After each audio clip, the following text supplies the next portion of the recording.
All right, okay. It's been a while, but there's been a lot of tragedies happening lately. Some personal things with my family, and a gorilla got killed at the zoo, Cincinnati Zoo, because a little boy's life was in jeopardy. A lot of people went crazy about that. Muhammad Ali died. Oh man, rest in peace to the great one. And I watched the most recent Fantastic Four movie. Yeah, like I said, a lot of tragedies. Didn't like the film, by the way. Anyway, there's something that I saw about 2 days ago. It was Bryan Singer, the director of most of the X-Men movies in the X-Men franchise, said that he wants to do a solo Mystique film with or without J-Law.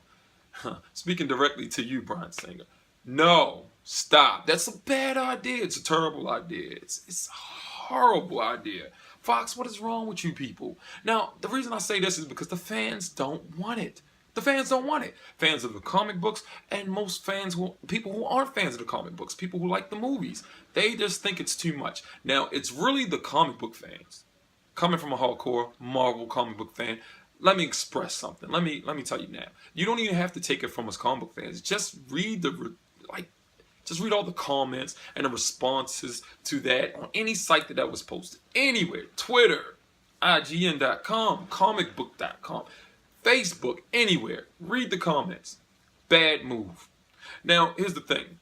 There's some little girls out there or little guys that like Mystique. And they're like, oh, I really like her. She's cool. Everything like that. And people like my mom who knows nothing about the comic history and just think the X-Men movies are good because they're just good movies to her. That's going to happen. That's why these movies make money. Because they have a lot more characters in them also. They're not Mystique solo films. But there's one constant thing ever since First Class. And I think really Days of Future Past is when it started. But it's Mystique's playing this good guy role. Days of Future Past, she was kind of on her own. She's a rogue. And at the end of First Class, she sided with Magneto. I remember watching the movie like, well, Mystique, like, she's a bad guy. Charles Xavier never even mentioned knowing Mystique or being close to her, or even tried to reason with her in the first trilogy of X-Men. But whatever. Let's get down to it. She's not a good guy. In the comics, she was always a bad guy. She was better as a bad guy. She was a villain. She was fantastic when Rebecca Romijn played her. And the reason why, she was very Mystique. You didn't know too much about her. She didn't talk too much. She could kick some serious butt though, and she was with the bad guy. She's with Magneto. Magneto's right-hand woman. You know what I mean?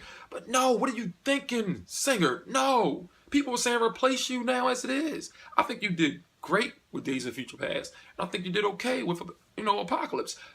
First Class wasn't even directed by Singer. I think he was a producer on it or something like that, but it wasn't even directed by him. And people praised that film. You know what I mean? People were saying bring in the guy that directed First Class or bring in Tim Miller who did Deadpool. They don't want Singer. They're trying to give you the boot just like Zack Snyder. I never really thought you were the guy for it. I mean, I heard in interviews, and Hugh Jackman said in interviews himself, that you didn't want anybody using comics as source material for their characters during the first, I guess, 2 X-Men movies. Hugh Jackman said they were passing it around on set like contraband. I said this in another video. I guess somewhere after Superman Returns, you got into the comic material more. You just saw what people wanted. So you got some stuff right. You start doing what we needed to see. But you're doing a lot that we don't. And you're messing things up. It doesn't have to go exactly like the comic books. The X-Men animated series proves that. But the tone was so much on par to what the comics were that you just had to love it anyway. Now these X-Men movies are really epic. So they're going to bring people into the seats. But you're going to get a lot of people talking about it. And you're going to get a lot. It's going to go down in history as people didn't like this. They didn't like that. They never thought Bryan Singer was the right director. Oh my gosh, too much Mystique. Yeah, it's too much Mystique. Why is she an X-Men? Why is she leading X-Men? I know it's a different turn on the story and everything like that. Some people might not find anything wrong with it. But millions of people do. Now, you keep making money on these movies. We don't want to boycott these movies. As comic fans, we should go to these movies. We should see it. But no, I almost hope they do make this solo Mystique film. And then it does terrible, and they see that it was a mistake. I'm not going to bash Jennifer Lawrence. She's a great actress. Even if she don't play Mystique well all the time, but, she's a great actress. But Mystique, the character, has history behind her. And you totally changed all of that, giving us something new. And it really doesn't work for us. Not when she's an X-Men group. Put her in another group. Good guy, bad guy, doesn't matter. Not the X-Men. Singer? No.